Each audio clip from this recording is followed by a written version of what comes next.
চলুন এমন একটা সময়ে ফিরে যাই যখন লেখালেখি তেমন একটা ছিলই না, কোনো বই নেই, খাতা কলম কিচ্ছু নেই। আচ্ছা, তাহলে মানুষ তাদের জ্ঞান, অভিজ্ঞতা আর মনের কথাগুলো টিকিয়ে রাখত কিভাবে? ইসলাম পূর্ব আরবে এর উত্তরটা ছিল মুখের কথায়, এক অসাধারণ শিল্পে যার নাম জাহিলি যুগের গদ্য। আজ আমরা সেই বিস্তৃত শিল্পের জগতেই ডুব দেব। আর এই প্রশ্নটাই কিন্তু আসল, তাই না? কারণ শব্দকে অমর করার এই ইচ্ছেটা থেকেই জন্ম নিয়েছিল এক শক্তিশালী মৌখিক ঐতিহ্য। তারা এমন এক কৌশল বের করেছিল যেখানে কথাগুলো শুধু কানে আসত না, বরং সোজা মনে গেঁথে যেত। কিভাবে? সেটাই তো আমাদের আজকের খোঁজ। এর পেছনের আসল জাদুটা ছিল কবিতার মতো গদ্য। মানে এমন কথা যার মধ্যে একটা সুর আছে, একটা ছন্দ আছে, কিন্তু কবিতার মতো কঠিন নিয়মকানুন নেই। আর এই ছন্দটাই ছিল এর মূল শক্তি। এই কারণে কথাগুলো শুধু শোনাই যেত না, বরং মনে থেকে যেত, আর এভাবেই এক প্রজন্ম থেকে আরেক প্রজন্মে বেঁচে থাকত। তো আমাদের এই যাত্রায় আমরা 4টা স্টেশনে থামব। প্রথমে দেখব আমসাল, মানে অভিজ্ঞতার নির্যাস। তারপর শুনব ওয়াসায়া, বা প্রজন্মের পর প্রজন্ম ধরে চলে আসা উপদেশ। এরপর ডুব দেব সাজুয়ের রহস্যময় ছন্দে। আর সবশেষে দেখব খুতাবাহের সেই জ্বালাময়ী ভাষণ। চলুন শুরু করা যাক। আমাদের প্রথম স্টেশন হল আমসাল। জাহেলি আরবের মানুষের জ্ঞান আর অভিজ্ঞতার যেন এক সংবিকনমনো রূপ। আমসাল হল সোজা কথায় প্রবাদ, কিন্তু এর চেয়েও বেশি কিছু। একটা প্রবাদ জন্ম নিত কোনো বিশেষ ঘটনা থেকে, আর তারপর মুখে মুখে সারা আরবে ছড়িয়ে পড়ত। প্রত্যেকটা প্রবাদের পেছনে থাকত একটা গল্প আর একটা বড় শিক্ষা, মানে পুরো জীবনের অভিজ্ঞতাকে একটা বাক্যে বন্দী করার শিল্প। আমসালের বৈশিষ্ট্যগুলো কিন্তু দারুণ। অল্প কথায় অনেক বড় শিক্ষা, ছোট কিন্তু এর অর্থ অনেক গভীর। জাহেলি আরবে প্রবাদের ব্যবহারকে খুব সম্মানের চোখে দেখা হতো, কারণ এটা ছিল বক্তার বুদ্ধি আর প্রজ্ঞার চিহ্ন। জীবনের সার কথা এক লাইনে বলে ফেলার এর চেয়ে ভালো উপায় আর কি হতে পারে বলুন? যেমন এই প্রবাদটা দেখুন, মান জারিয়া হাসাদা, মানে যে বপন করে সেই কাটে। এই ছোট্ট একটা বাক্য কর্মফলের কত বড় একটা দর্শন আমাদের শিখিয়ে দেয়। এটাই ছিল আমসালের জাদু, সহজ, শক্তিশালী আর চিরকালীন। অভিজ্ঞতার নির্যাস থেকে এবার আমাদের যাত্রা ওয়াসায়ার জগতে।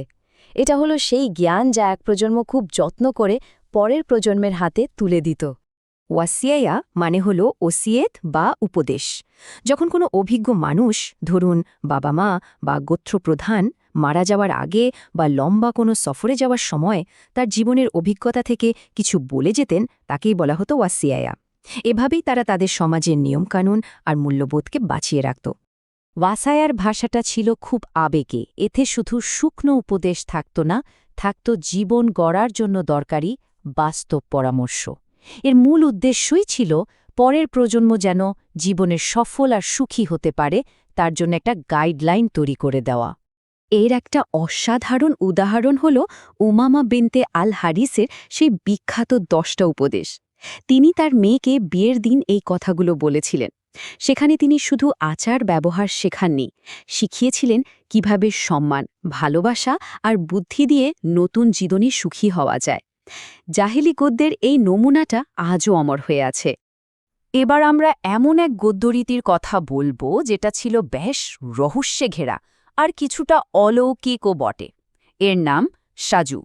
জাহিলি যুগে কাহিন বা গণকরা এক বিশেষ ধরনের ছন্দ মেলানো বাক্য বলত, যাকে বলা হতো সাজাউ। তারা দাবি করত যে এই কথাগুলো নাকি তারা জিন বা অন্য কোনো অলৌকিক জগৎ থেকে পায়। এজন্য তাদের কথা বলার ভঙ্গিও ছিল আর 10 জনের চেয়ে একদম আলাদা। সাজুয়ের ভাষাটা ছিল বেশ কঠিন আর রহস্যময়। বাক্যগুলো হতো ছোট, ছন্দে ছন্দে, আর প্রত্যেক বাক্যের শেষে থাকত মিল, অনেকটা কবিতার মতো। গণকরা প্রায়ই রূপক শব্দ ব্যবহার করত তাদের কথার রহস্যটা ধরে রাখার জন্য। উদ্দেশ্য ছিল একটাই, মানুষের মনে ভয় বা বিস্ময় তৈরি করা। আমাদের সফরের শেষ পর্যায়ে আমরা পৌঁছে গেছি জাহেলি গদ্যের সবচেয়ে শক্তিশালী রূপে, খুতাবা বা ভাষণ। খুতাবা ছিল সবার সামনে দাঁড়িয়ে বক্তৃতা দেওয়ার শিল্প। যুদ্ধের ময়দানে যোদ্ধাদের সাহস জোগাতে, বিচারকের মন জয় করতে বা কোনো সমাবেশে মানুষের সমর্থন পেতে, সবখানেই এই শিল্পের কদর ছিল।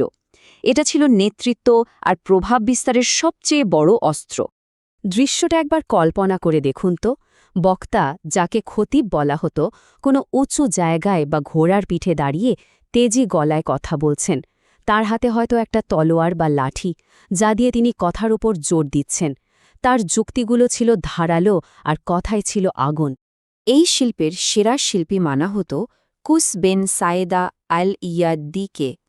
বলা হয়, ওকাজের মেলায় দেওয়া তার এক ভাষণ নবুয়াত পাওয়ার আগে স্বয়ং হজরত মোহাম্মদ সাল্লাল্লাহু আলাইহি ওয়াসাল্লামকেও মুগ্ধ করেছিল। এ থেকেই বোঝা যায় খুতাবা কতটা প্রভাবশালী ছিল। তাহলে আমরা দেখলাম কিভাবে জাহেলি আরবের মানুষ কোনো বই বা লেখা ছাড়াই তাদের জ্ঞান, প্রজ্ঞা আর শিল্পকে বাঁচিয়ে রেখেছিল। তারা আসলে শব্দের জাদুকে কাজে লাগিয়েছিল। তাহলে সংক্ষেপে যদি দেখি, এই 4 ধরনের গদ্যের প্রত্যেকটারই একটা নির্দিষ্ট উদ্দেশ্য ছিল। আমসাল দিয়ে তারা অভিজ্ঞতা ভাগাভাগি করত, ওয়াসায়া দিয়ে পরের প্রজন্মকে পথ দেখাত। সাজু ছিল এক রহস্যময় শিল্প, আর খুতাভা ছিল মানুষকে নেতৃত্ব দেওয়ার সবচেয়ে শক্তিশালী হাতিয়ার।